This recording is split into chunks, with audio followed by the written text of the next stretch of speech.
So what happened with the Dolphins? Yeah, we've got some breaking news, actually. We're recording here on Sunday afternoon, and the Dolphins just signed an NFL single-season record holder. Whoa. Dude, this is I'm not kidding. So, what record?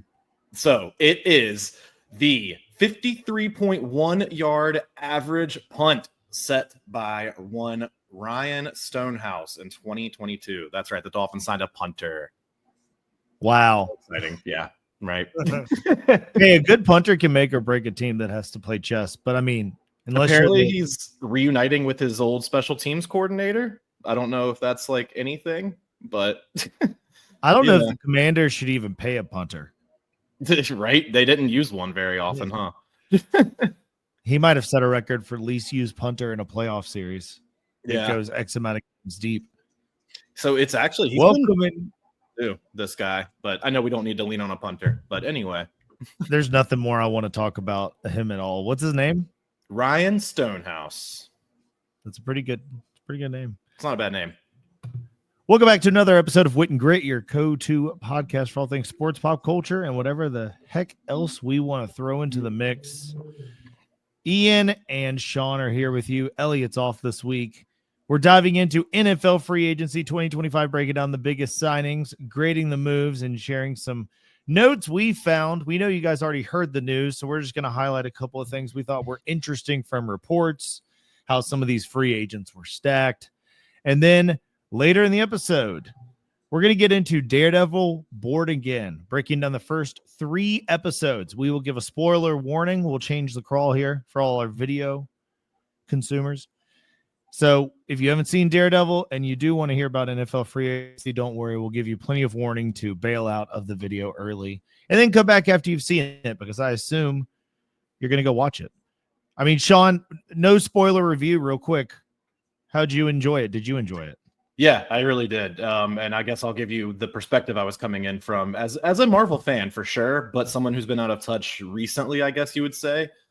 Still haven't seen Captain America, but I mean, right here on my wall, I've got a piece of Avengers Infinity War art. So that's kind of where I'm at. I love the MCU. I'm just out of touch recently. So you sent me a video to get caught up, yada, yada. Anyway, having watched the first 3 episodes, I really like this series. It seems like Marvel is now not afraid to get gritty and really touch on heavier things and then be more violent and stuff like that. And it's just a really well written show too. The drama definitely got me, which I'm not used to from shows. Typically I stay away from that sort of thing. I like more comedy and maybe throw some action at me, but this one has some of that courtroom drama, stuff like that as well, legal drama.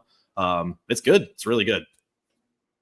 Yeah, for me, I watched the Daredevil show on Netflix, so I was already kind of in this world, but they haven't done the show in 6 years. It was going to be different, and I just thought that the way they end up doing the show was probably the best way. I couldn't think of a better way to kind of handle that kind of situation where you have an established universe and fan base that you kind of have to change to fit into the main continuum because you were never really included the correct way. Right. So it's like, and we can talk a lot more about that once we get to Daredevil, but let's get started by talking about what was the biggest move you saw in free agency in your opinion before we get started? Oh, just off the top of my head, I guess DK Metcalf comes to mind. I really like the move for him, and I really like it for the Steelers. So that's probably the one that just pops into my head. We'll see who his quarterback's going to be. That's true. There is that. Yeah. But I mean, there were some other fun signings as well. Are you talking strictly free agency, or we could get talking trades? Either way, yeah, I like what the Commanders did. I like the Commanders coming in strong and just saying that, like, we made a deep run and we're going to add more and we're going to do more. We're not going to just sit back and watch the Eagles collect Super Bowls. So the Eagles are bleeding talent, and they're going to have Howie Roseman do another great draft to keep their team up, and the Commanders are going to be retooled and ready to go. So I think that's stacking up very interesting. Yeah. The Cowboys made a little bit of moves, and the Giants are sitting there trying to upset your Steelers' dream if they can figure out a way to get Aaron Rodgers to just stay in the same place he already lives, probably. Right. It should be the easiest sell. Hey, keep the locker. Same stadium, different parking lot, probably. Like you may. Do they have different? I guess obviously, yeah. It's 2 different businesses. Like different cafeteria staff and everything, right? Yeah, but Like the Jets and the Giants. Well, the Giants leased the building to the Jets. You got to think if Is that anybody right? has something slightly better, it's probably the Giants, right? I actually didn't know that. I didn't know that was the case. I guess I never really thought about how that works, if I'm being honest with you, until just now. Yeah, I'm pretty sure the Jets are the ones that are paying rent, just like the Chargers are the ones that are leasing But there's certainly from the Rams. There's definitely like a Jets weight room and a Giants weight room and a Jets, quarterback office. Yeah, I mean, they still have a lot. Their owner's rich. Yeah. Okay. Yeah. Now I'm curious about how all that works. Anyway, though, the quarterback moves, the quarterback dominoes were fun to watch fall. Darnold up in Seattle, Geno going to Vegas, and even Indiana Jones. And even as we record Indiana Jones, we still don't know where Aaron Rodgers is going to go. Yeah, or if he's going to finally, he might complete the full Favre. The full Favre. You never go full Favre.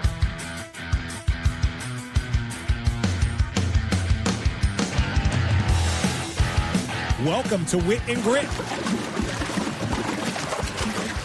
where Ian, Sean, and Elliot break down sports betting, pop culture, or whatever's on their minds.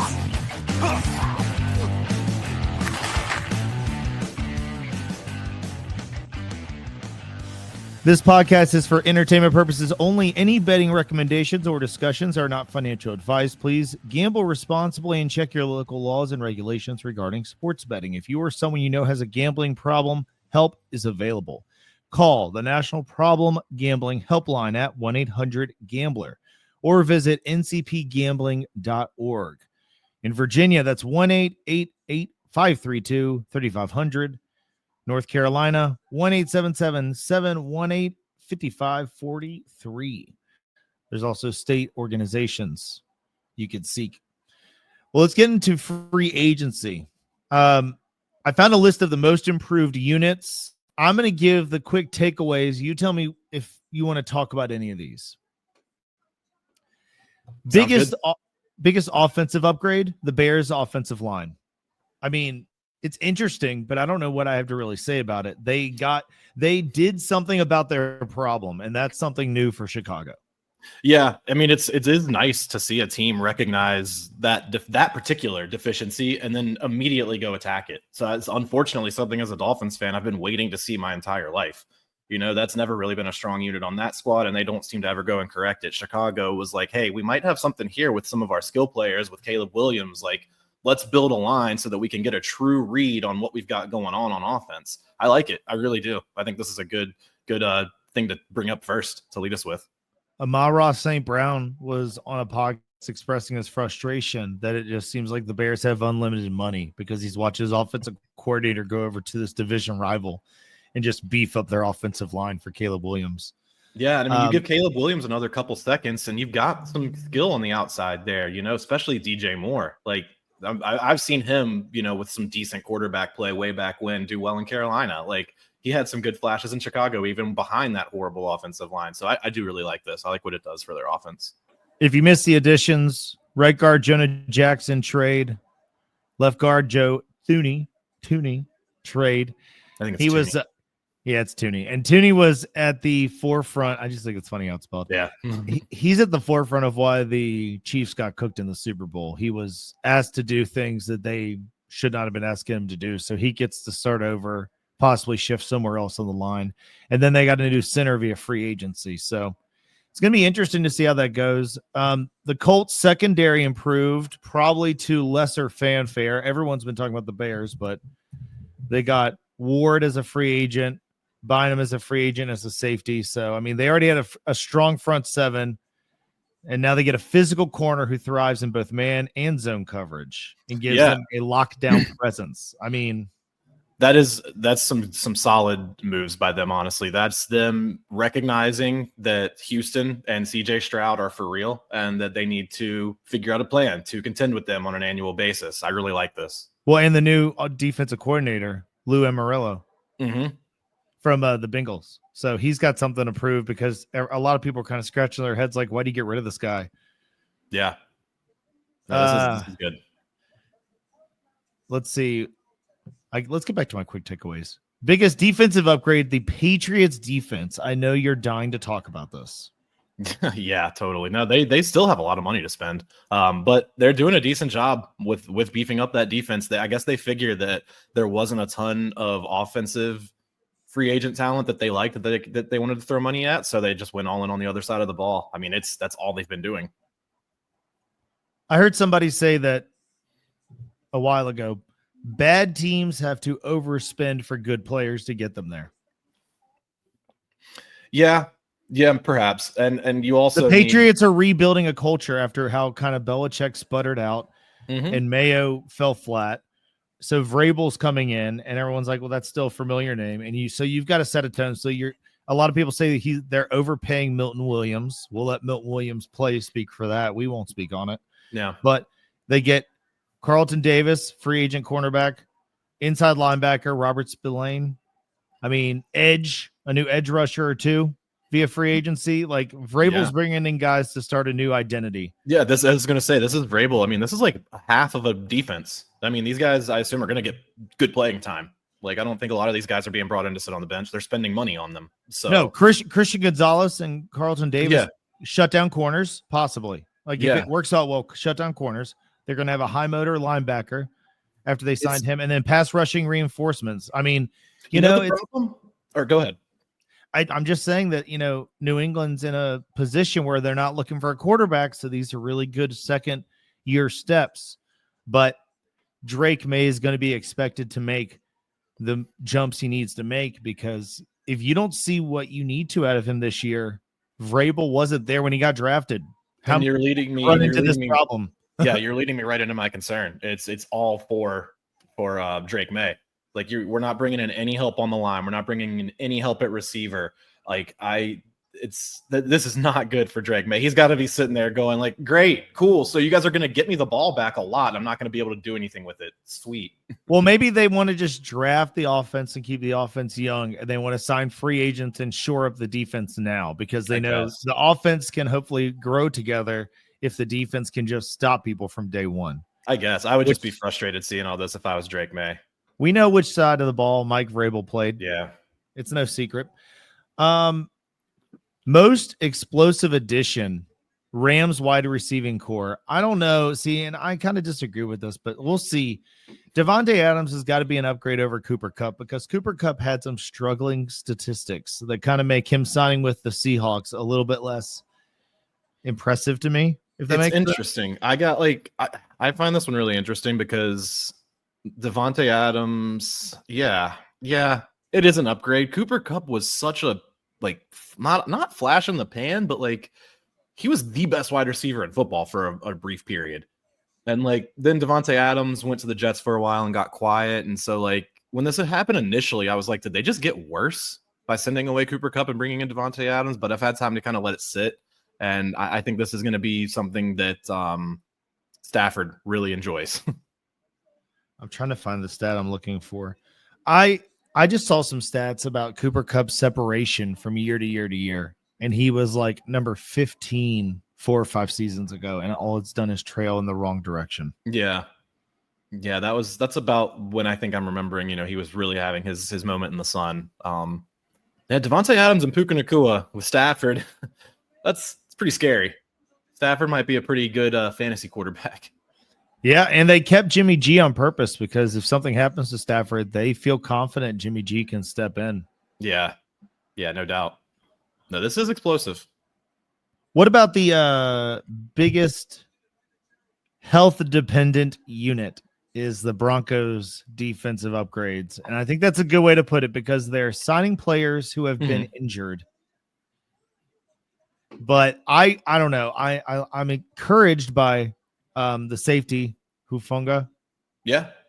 But I'm excited about Greenlaw. Yeah. Like, I know who Dre Greenlaw is. We've seen Greenlaw in big moments come up with huge stops.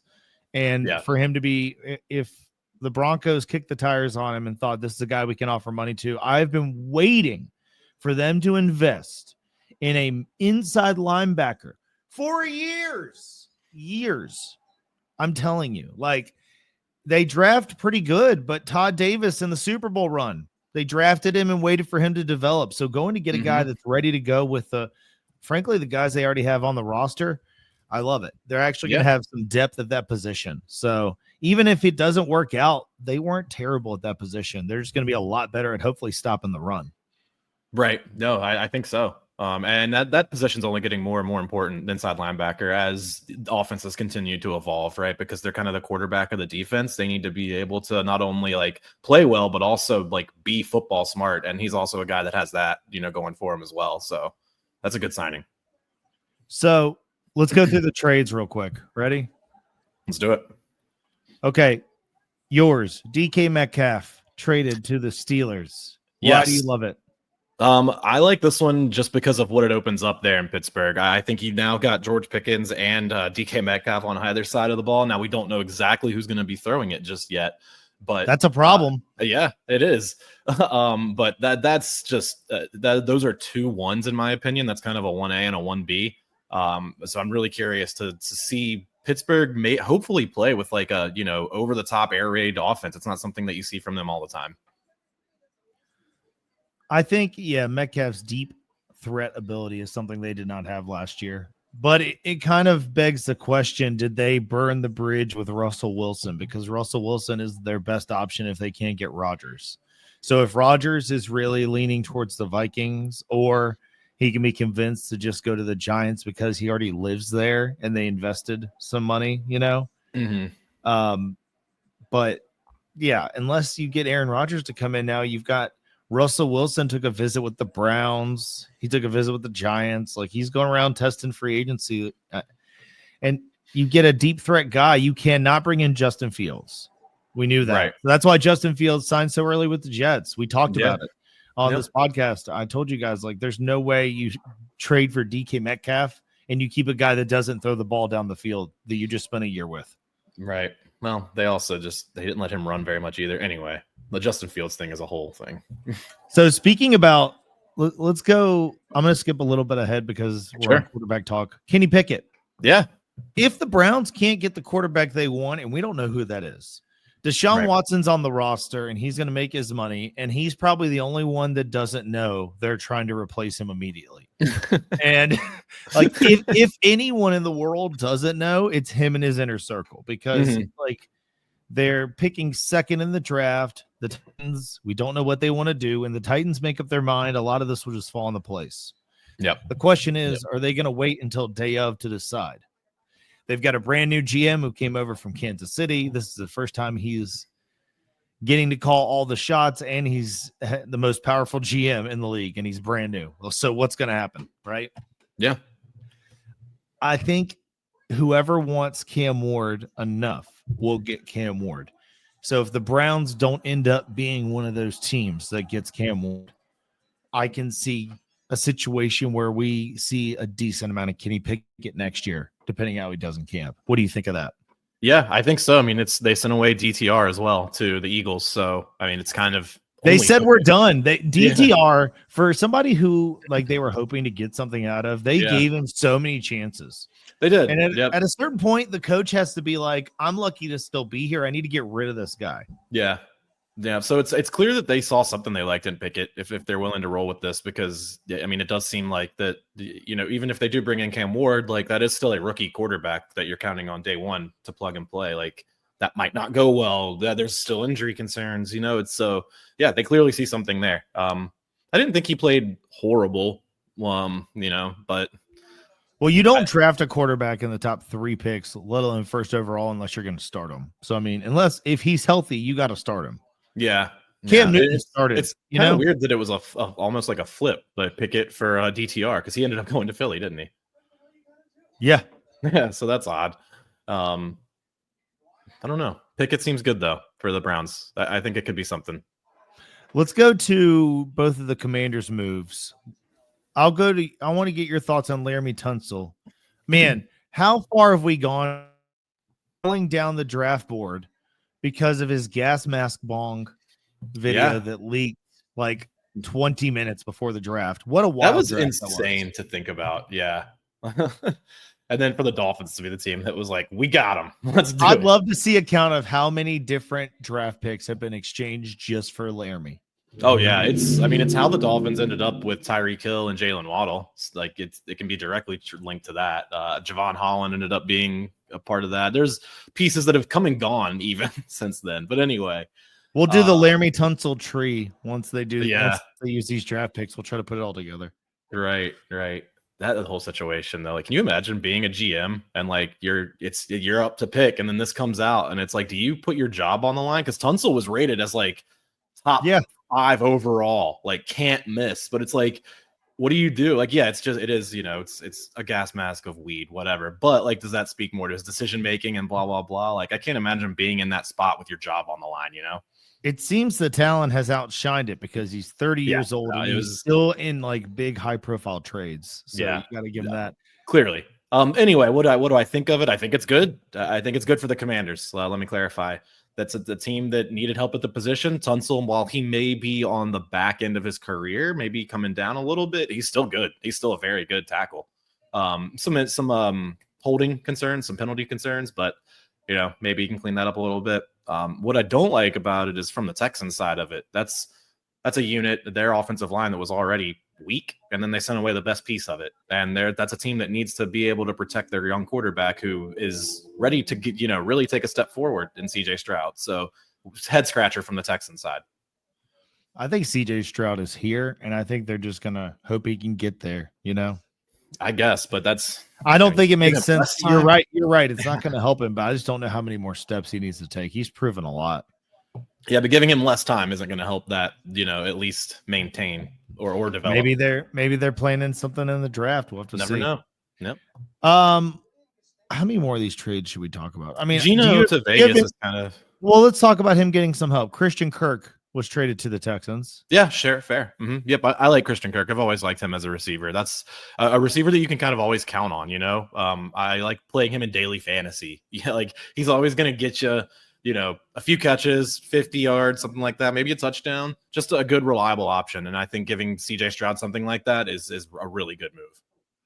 Geno Smith, quarterback, traded to the Raiders. I've got thoughts on this. So the Seahawks, for a reason I'm not clear on, are just tearing it down to the studs. They're trading DK Metcalf away. They cut Tyler Lockett.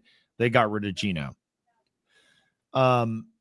You've got Clint Kubiak coming in, and he wants to work with Sam Darnold, who's younger. Wasn't necessarily better than Geno last year. And Geno goes to the Raiders, right? And everyone's kind of like, whoa, so Tom Brady's big move at quarterback is to get Geno Smith. That seems kind of underwhelming. But then when you think about it, Geno Smith in a dome is pretty good. And so having that be his home situation can't hurt if you're looking for a decent option at quarterback without like breaking the bank on somebody like trying to sign away Brock Purdy or something, Yeah. So I mean, what do you think about that move? Who's going to benefit from that situation more? Do you think Sam Darnold's in a better situation or Geno Smith? I think that's tough. Probably Geno. Because I like the weapons a little bit more. I think especially in Brock Bowers, that's something that's a quarterback's best friend and an emerging elite talent at that position in the league. So yeah. That's why Dre Greenlaw had to get signed by the Broncos. So we got to stop him and Travis Kelce. We got to stop them. Yeah, so I really like that. Jacoby Myers, also someone that's really quarterback friendly there. Whereas then you go and look at Seattle, and like they've gutted. It seems like they're kind of starting over with Darnold maybe as a bridge. But I don't know if he's going to be a bridge. If he can play like he did with the Vikings, he's the answer. Right? Sure. And I guess there is that opportunity for him to become the answer, but I bet the Seahawks are looking at it more like a bridge to figure out, what's really next for us as a whole. Well, people keep saying, what do they have? They have Jackson Smith and Najigba. Yeah, JSB is nice. Or JSN, sorry. JSN is nice. And they've also got Cooper Kupp now, who I think they probably paid, and he may not do as much there, but if he can get into a rhythm with Sam Darnold, and I'm always going to approve of giving somebody named Kubiak a chance. Yeah. Kenneth Walker out of the backfield is not a bad option either. So the Seahawks are just trying to get younger. They've got a new coach. They were done with the Pete Carroll era. Meanwhile, the Raiders hired Pete Carroll. So bringing in Pete Carroll's last quarterback makes a lot of sense. The reunion's nice. And it's Chip Kelly, who has a history with Geno Smith. So it's like it was all these people who are like, we're all older vets. Let's bring in an older vet. And the Raiders are just going to be that team now. It's going to be interesting outside of their offensive talent that he's throwing to. Yeah, that'll be interesting to see.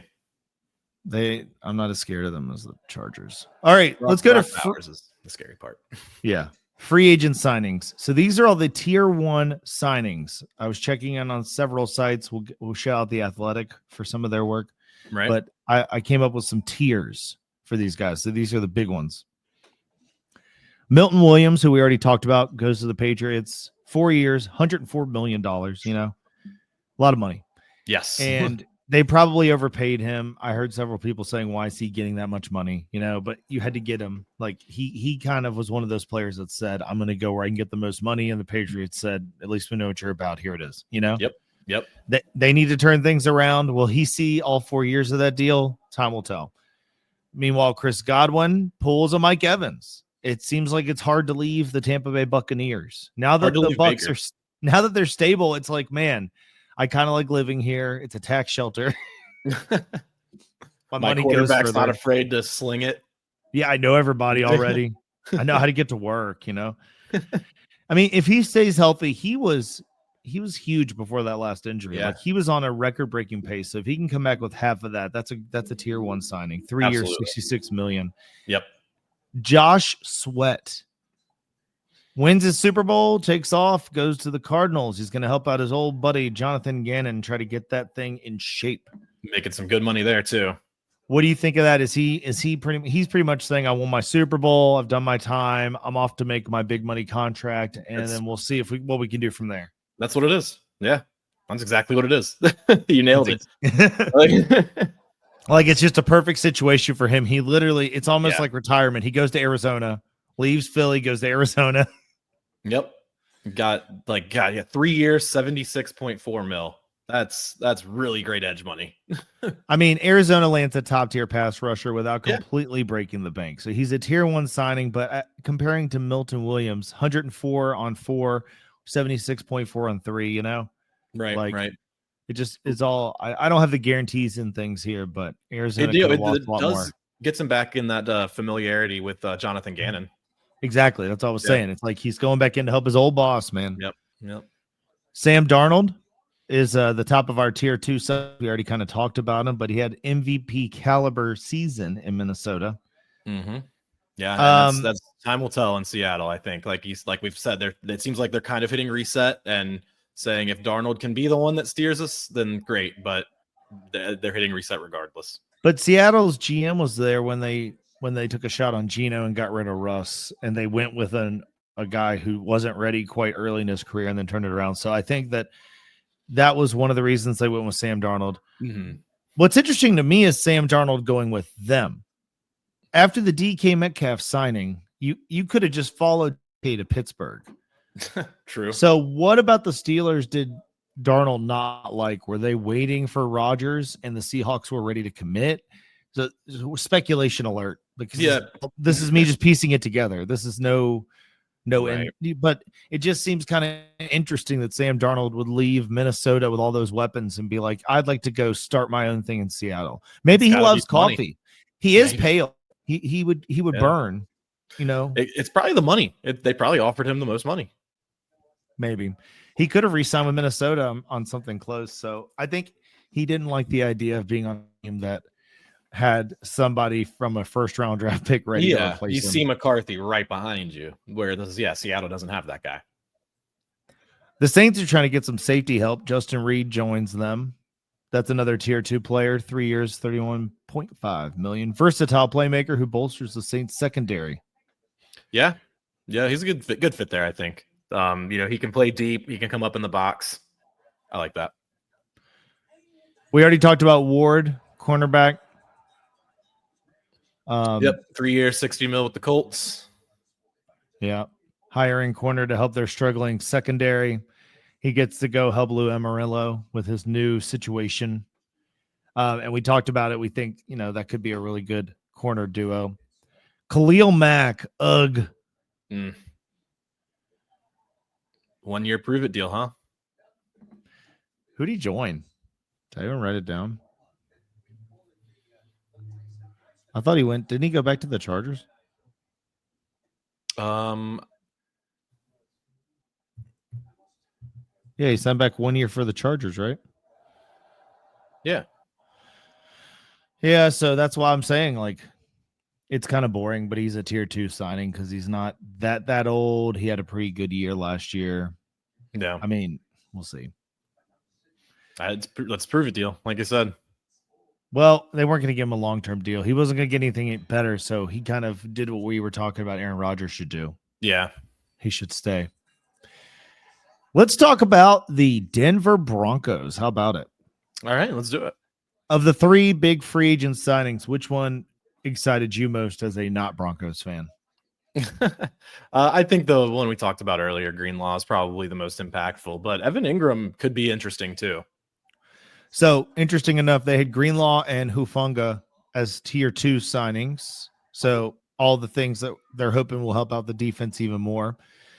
And Evan Ingram was actually a tier 4, but I think you're right. He even, he tweeted out the video of Heath Ledger, black and white Joker, hanging out the window because of all the talk since Super Bowl row. Sean Payton said in 2 or 3 different interviews, he's really good at getting his message out there, and then it just reverberates. I've seen it 2 years in a row now. He just says on a couple of choice interviews, I need a Joker player, and then everyone runs with that. Whatever the Broncos are actually doing, maybe that is it, maybe it isn't, but that's what everyone is focused on and trying to figure out. Yep. So one hand's over here.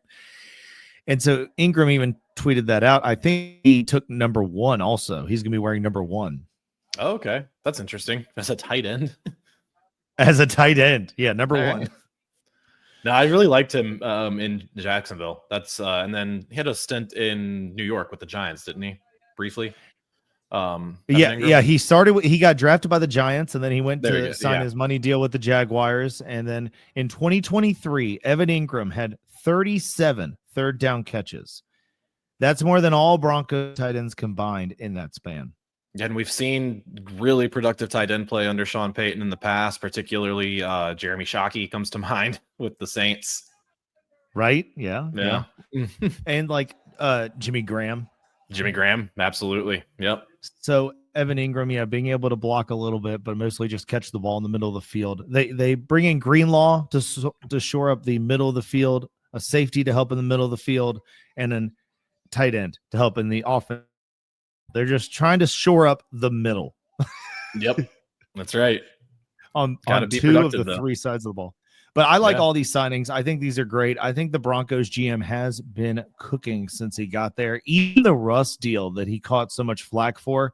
Now look at all these teams that, like, the Jets are going to pay $49 million to Aaron Rodgers not to play this year. And meanwhile, he might just retire and tell 3 teams that are begging him to come play there to shove it. What world are we living in? Because I know the Jets needed to build a culture, but Justin Fields is your culture. Bring Rodgers back and just draft some competition next year.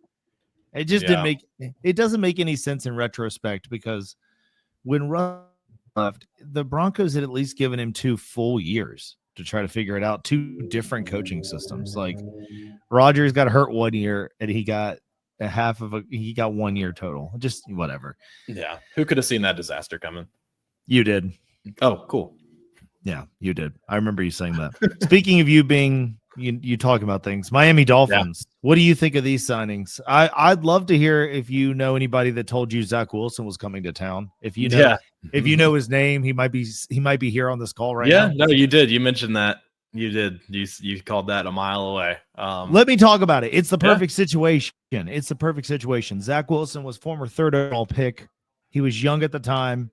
He washed out with the Jets. He gets 1 year to hang out in what all reports describe as one of the most buddy quarterback rooms anyone's ever been a part of. Jared Stidham re-signed with the team. The only reason Zach Wilson didn't is because he's still young enough to try to go somewhere where he has a chance to start. And he saw Bo Nix and Jared Stidham, and he was like, okay, I love hanging out with you. They vacation together. Like, they're hanging out all the time.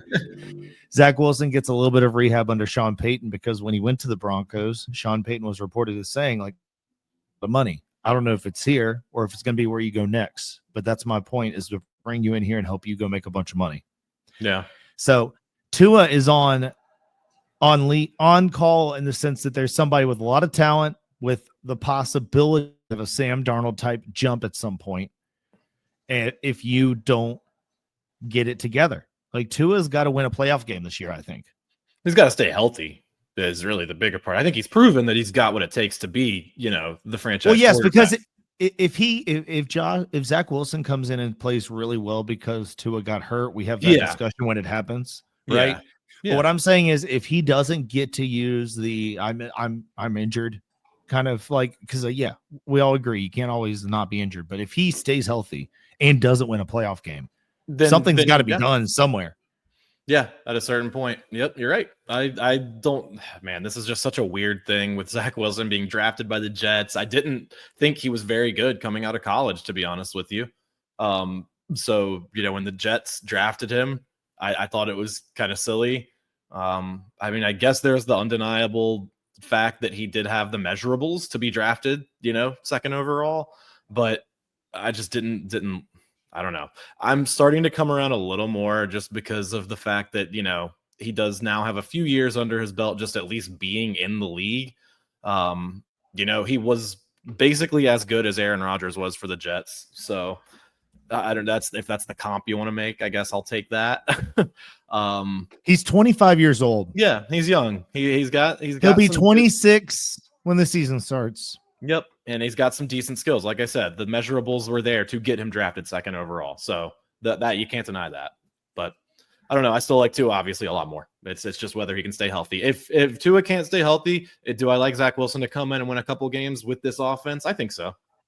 After what they were doing, though, as a backup quarterback and who they were bringing in, don't you agree that bringing in Zach Wilson is just it's a more encouraging move that if Tua does get hurt, he comes in.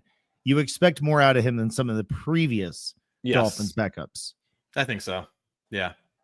To use an ancient example, he's not Matt Moore, is what I'm saying. Yeah, right. Like an ancient example, but just like the archetype for us. James Daniels, excited, not excited, tier 4 signing. Yeah. The Dolphins always can use help at the offensive line across the board. So I do like it. I think it adds just depth. And it's a unit that needs skill and depth. So keep going, keep adding on that side of the ball. They'll probably draft some more help, maybe. Yeah. The Panthers, Carolina Panthers. Yeah. Trayvon Moehrig, safety. Yeah, 3 years, 51 mil. That secondary was not doing the best, but adding him is sure to help. Had 104 tackles last year too. They also re-signed J.C. Horn. Yep. So they're trying to shore up the secondary there. Rico Dowdle. He's on my dynasty team too. Yeah, kind of just that's the rotating revolving door of like veterans Panthers quarterbacks, right? Veteran Panthers quarterbacks, like Miles Sanders out, Rico Dowdle in. Yeah. Well, Miles Sanders goes to the team Dowdle came from. Like that's what I'm saying. Yeah. Like that's the part that's what gets me is like the Panthers and the Cowboys were like, let's just trade. Yeah, they're trying to get young, stay young, I suppose. Rico's not the oldest running back in the league by any means. That's why they brought in the coach, right? Dave Canales. He's supposed to be able to run the ball. They need running backs. They need linemen. They need to fix all that. They keep Grandpa Thielen, but other than that, they're a pretty young team. We pretty much covered the Bears line getting better. We talked about that. They had Najee Harris too. It's a nice little running back addition on a little 1-year prove-it deal. Yeah, that's an interesting situation there with the Bears because they'll actually have a good line and they're bringing in Najee Harris. So Najee Harris has a chance to be the next great Bears running back. But they've also got draft picks, and everyone keeps talking about how there's so many running backs in this draft class. Yeah. What does that mean, though? It means that there's no one that's really standing out. And so they're like, everyone's pretty good. We know Ashon Johnson, and then everybody else exists. Yeah. All right. So anything else to talk about with the NFL before we shift gears? I feel like we've covered all the big stuff. Okay, we could talk about Tanner McKee if you want to talk about Tanner McKee. Just kidding. Do you want to? No. Okay. This is your spoiler warning for Daredevil Born Again. We're going to be discussing episodes 1, 2, and 3 that came out on Disney Plus. If you have not seen Daredevil Born Again and you do not want it spoiled for you, this is your last warning. And if you've seen them, let's talk about it. So, the MCU has gone through this very interesting influx of the Infinity Saga played up how you thought it would for the normal fan base. And then as the multiverse saga expanded, they used that as an opportunity to try to bring in different groups of people with different types of storytelling. Right? Would you say that's fair? Yes, absolutely. And we love to do a little bit more of the behind the scenes, behind the curtain kind of situation here on the Wit and Grit podcast. So we'll say that last week I was ready to talk about the first 2 episodes of Daredevil, but Sean had not seen it yet. And it's not like he's capable of watching television. I've seen him do it. That's a stretch. Well, but he basically couldn't get excited about it because the last TV shows he watched were not some of the good ones. Is that fair? Yeah, that is. Yep. The Secret Invasion. It was a hard all right. I'm sorry, you can't just gloss it. The Secret Invasion was an abomination. I'm sorry, it was so terrible. Yeah. It was like you called it Secret Invasion because it didn't know that it would have ramifications for other movies in this universe, because it acted like it was going to be a very individualized thing. And it's like, why has Nick Fury disappeared from Earth into space to be upset about civil rights issues? Like, I don't understand how those two things, like, what is that? What is that? And then like, oh, you could just take all these potions that you could have all the powers of Bruce Banner. Like, what are the Captain America movies even about if you can do that? Like, what were they even trying to accidentally make these serums for? Oh, well, we had this one though. Like, the Secret Invasion was so terrible. Go on. It was, but yeah, just the more recent ones. The new Hawkeye was okay. Miss Marvel was okay. So yeah, I was just like, whatever. I kind of see how these shows are going now. So you're right. I wasn't super excited for it. So as we talk about Daredevil on the show, we'll have 2 perspectives. I watched the Netflix series, so I've been watching these characters as it's evolved. Sean is diving in on the Disney Plus series, so he's going to fulfill questions. Like, if he's kind of confused about things, he can ask me here. And then that way, if you're only watching the Disney Plus show, you might have your questions answered that way. That's our intent anyway. Mm-hmm. Mm-hmm. Always like to give differing perspectives here on Wit and Grit. Right. And you can see, if you're watching on video, we have our handles here on X. If you want to just complain to us on X and say like, hey, we have a question about that, go ahead. At HammeredIan, at Sean Dizer. So what do you think about these episodes? I've really liked what I've seen so far. Again, having not seen anything from the Netflix side of things, other than I did watch a 20-minute video, thank you, Screen Crush, got me caught up on the Daredevil seasons, as well as touching on the other characters from those Defenders series. Anyway, no, I've really liked what I've seen. I really like Matt Murdock as a character. He's kind of cheeky, but he's also, serious. I like what I'm learning about the character. I knew he was blind, but like the fact that things I just didn't really think about, he can kind of tell if someone's lying because of their heartbeat. That's kind of cool. So I think that the legal drama's been really good. I don't know. There's been some good action, but it feels like there hasn't been like over the top action yet. Well, I think the opening is explosive, and I kind of wanted to get into that with the creative overhaul. Mm-hmm. Mm-hmm. So this is what I found very interesting and I wanted to talk about. Let me see if I can explain it. But basically, they added episodes to this thanks to the pandemic. They filmed it like 2 years ago. Okay. Then the pandemic slowed everything down and they had time to kind of do some reshoots. I know, the dreaded reshoots, right? Mm-hmm. Everybody worries about them. You hear about them. I'm trying to find a tweet, but if I don't find it, I can do it.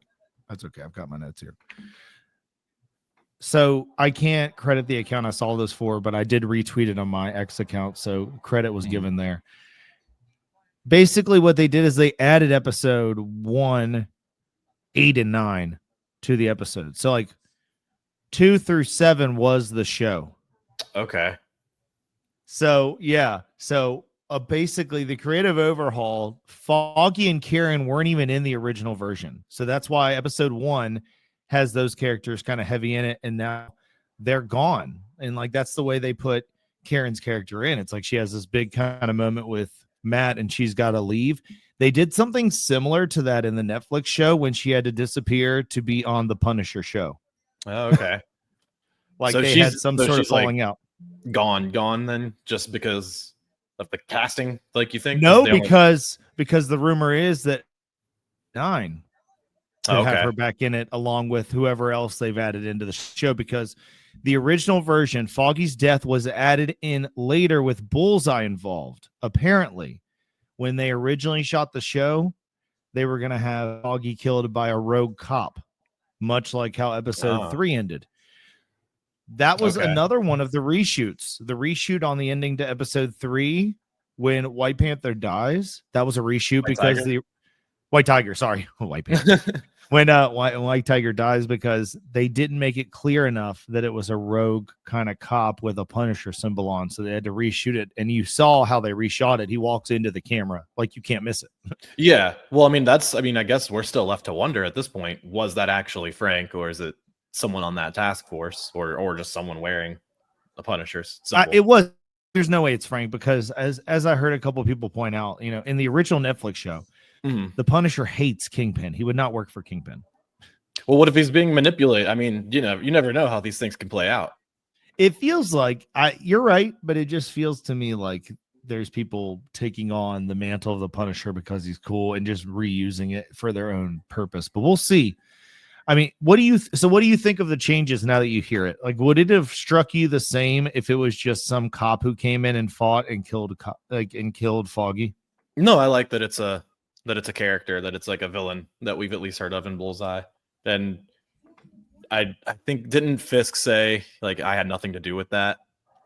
So yeah, so in the original Netflix show, Dexter Poindexter, Bullseye, was kind of manipulated by Fisk while Fisk was in jail and things like that. Like he kind of took advantage of certain things. So he was getting him ready, but now that Fisk had been off doing things that happened in the Echo show and Hawkeye and all that, ironically, you saw at least one of those. So you saw Kingpin coming for this. Yeah. But while he was off doing all that, I guess the new narrative is that Bullseye finally just snapped and was like, I'm going to go take out, Matt Murdock. I guess. And then what? Just got Foggy instead? Right. Exactly. Okay. Or honestly, the way they built it up, he might have been there to get Karen, because he had been toying with Karen before, and he'd be like, I think he went to some apartment and like asked about where Foggy was, or maybe he just asked like where are the three of them, because they were all hanging out together. I don't know. Maybe. But I like the idea of these reshoots. I definitely like all these changes. I don't even know how they're going to do episode 8 and 9, but I like that they added that, because it would have put White Tiger, it would have put his death at the end of episode 2. Right. Yep. Would have made his arc a little bit too short, although they could have gotten into that more. The suit and the amulet still definitely exist. So. Right. And they're probably setting it up to where someone else can be the White Tiger. But there was no reason to change his part because the actor died. Because even in the comics, I was going to talk to you about this. Okay. In the comics, the way it goes down is the jury does not find him innocent. They find him guilty. He freaks the hell out and goes outside with a gun and like gets gunned down on the steps or something like that. Oh, wow. Yeah. So it literally is a courtroom drama. They change it for the show to where it's like he was the court system actually worked, but then he was going to get killed anyway. Yeah. Because he promised Daredevil also that he wouldn't go back out in that suit. So you kind of saw it makes it more of a take on when you should be a vigilante compared to being a take on like him feeling falsely imprisoned and taking, things into his own hands and it getting him killed. And I think it was meant to show us too that like this anti-vigilanteism is serious. Like they're not playing around. Like They didn't just like take him in for questioning, or like there was like an execution in the street. Like there was no holds bar there. Just boom, right in the head. He's gone. Yeah. I mean, there's no John Berthal just to have him be a hitman for Fisk. There's no, yeah. Corrupt cops. It's something's going on with these corrupt cops. They're going to bring in. I don't think we've even seen the main villain for this season yet. Well, I mean, I guess, like, is it not Fisk? Fisk is like an overarching villain for Daredevil pretty much always. Like getting rid of Fisk would kind of be like, why do we even make this show anymore? We're done. I think it's the tease of the man that dresses like a spider. You know, I think we're eventually going to see, maybe not in Born Again. I'm not saying that, but like, did Spider-Man you hear and Fisk will probably be on screen at the same time in the MCU at some point. Yeah, I mean, did you see the mention? Yeah, when he was talking about the vigilantes during his acceptance speech, right? Yeah, he said Officer Morales. Oh, I did. Yeah, I caught that too. Yep. Could be nothing. Also, could be a sneaky way to set up Miles Morales in the MCU, because it could be a lot cheaper to bring in Miles than to bring in Spider-Man. And we already know he exists. Donald Glover played his uncle in Spider-Man 2, right? And Far From Home, or No Way. Yeah, Far From Home. It's like they used home for all of them. Yeah, it's not confusing at all. Who is that other villain? I can't. Main villain, Daredevil. We talked about it with Elliot a couple weeks ago. There's one called Muse. That's the one. And that might be the kid that was at therapy, that was at the book signing rather, for shoot, her name's not coming to me. Oh, right, his new love interest. Yes, the therapist. Yeah. Muse is a serial killer and mass murderer who creates art out of his victims' bodies and innards, and is also a skilled graffiti artist. So he's like Banksy, but with human parts. All right. Well, if we're gonna guess how this is gonna go, then if Muse is involved in the main story, that might get wrapped up by episode 7, or it might get continued into 8 and 9. But 8 and 9 might be more Kingpin versus Daredevil situation now with these reshoots, kind of this public information. Yeah. I guess Muse does feel more like a self-contained villain, like within the season. I think you're probably right. Let's go down to the cocaine rule. Okay. Did you hear about how this show broke Kevin Feige's no cocaine rule that even Deadpool and Wolverine had to follow? No, I don't know. I don't know what you're talking about. The scene where Cherry gives Nikki Torres what looks like a little bump of something off screen was enough to break that rule. Marvel's definitely letting Daredevil push the boundaries even again.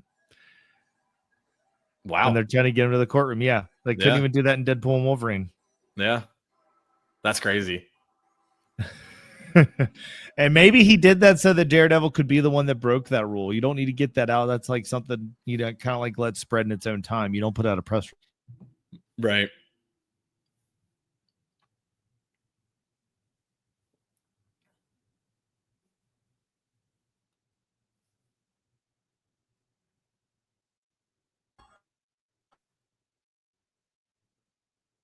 Episodes in. What's your hype level for the rest of the season? I'm really excited. I really want to see where, if they are indeed going to do Muse, where that goes. I want to see some more fights, honestly, a little more action. Curious about potential cameos, whether they be from characters we already know from the MCU or maybe someone that we're not aware of. But I mean, at this point, New York is pretty busy with heroes and whatnot, vigilantes, I guess, as they're calling them. I don't know if they would give us Tom Holland in this. That feels like wishing for a bit too much. But the introduction of MCU Miles Morales, that's something that could be kind of interesting. So needless to say, but the hype for the fighting and the hype for where they take the plot is pretty high. I'm definitely going to be tuning in, week to week on this one for the rest of the season. I think it's more likely we see some of his former friends pop up, like Jessica Jones or Luke Cage or That's somebody. Fair. That's fair. Yeah, some of the defenders that he already has clear relationships with. Well, with what you're talking about with what you're talking about for episode 4, exactly, the end of episode 3, could this be what gets him being Daredevil again and gets him on the wrong side of Mayor Fisk? Yeah, exactly. Well, I think that was made pretty clear. I think now I think this was war. I think, shooting down White Tiger in the street is kind of the first act of war.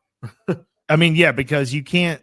It's one thing to say you're not going to be a vigilante, but to have the power you have and to stand by while corrupt policemen are killing people who got proven innocent, Mhm. that would push, I think, Matt, the murky lawyer, Murdoch, back into, Daredevil clothing. So I think we're going to see a lot more of that fighting soon. I think his new love interest, the therapist, her name is not coming to me, but I don't think she's in for a good time.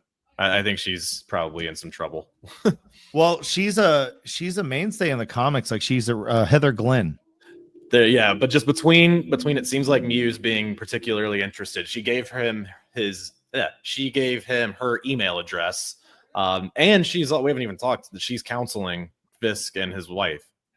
That's a wild wrinkle. I love that wrinkle. Like Yeah. I do love that wrinkle. And it brings like an almost Sopranos type kind of vibe to this situation where we've got like two people who have done a lot of terrible things trying to talk to a therapist openly. And it's like, that's a lot of what the Sopranos was about, is like therapy as like this guy that has done organized crime.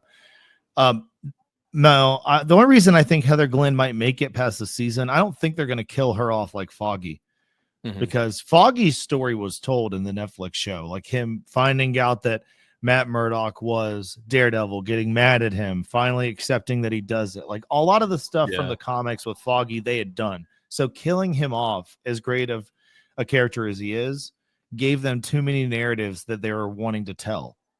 And I think Heather Glenn, being a longtime love interest, on again, off again for Matt Murdock in the comics, would make this character safer for hopefully at least more than one season. Yeah, I mean, she's doing a good job of it too. Their chemistry is pretty solid.